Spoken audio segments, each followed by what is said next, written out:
Hey everybody, my name's Alex and my presentation is going to be about using the zone of proximal development in small group allocation. The zone of proximal development was a key component of Vygotsky's theory of cognitive development. The primary tenet of his theory is that learning precedes development, that the instruction, that the learning that you provide the child is what causes that child to become more cognitively developed. And it's that disconnect, that lag between the learning and the development that creates what he called a zone of proximal development. Zone of proximal development, which is depicted here as 3 concentric circles, shows that the inner circle here represents things that the learner can do when they don't have assistance. The outer circle are things that the learner cannot do, even if they do have assistance. And then that inside circle, that middle circle, are the things that a learner can do with assistance. Now, this is very important for instructional design because when you're designing instruction, you want to make sure that it is within this zone of proximal development for learners. If you design instruction that's too easy or too difficult, then the learners are not going to be, they're not going to develop cognitively. Now, when you have a target learner in mind, that's all well and good, but as we probably have learned from experience, a classroom is actually a very diverse place with students of many varying levels of cognitive development.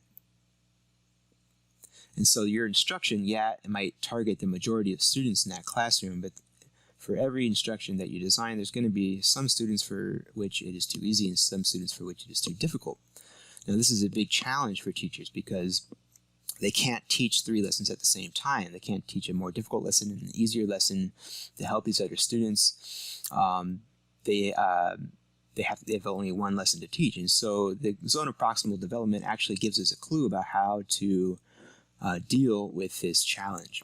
Now, here is a typical classroom with students sitting at desks and rows and a teacher in the front. There's not a lot of social interaction going on in this classroom, and as Vygotsky tells us, one of the key components of cognitive development is social interaction. So to increase social interaction in classrooms such as these, teachers often will group students, and a common way of doing that is by grouping students by convenience. Just the students who are sitting next to each other become a group. Unfortunately, this is not conducive to learning, and we can actually improve upon this by taking in mind the zone of proximal development. And you remember that there are always some students for which the instruction is going to be too easy. So these are your more cognitively advanced students, and you should be able to identify these pretty easily as a teacher.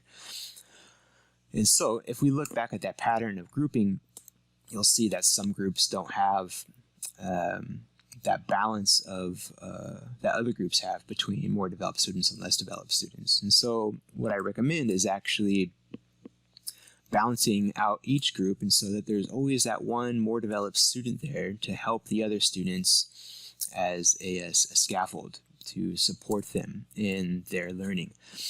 And this helps the more developed student because they're able to engage with the material from the perspective of a teacher and to kind of learn the material even better. I mean, just because they're more cognitively developed doesn't mean they have all the answers, but they should be able to act as a scaffold for these other 3 students, helping them, giving them that assistance that they need to understand the instruction.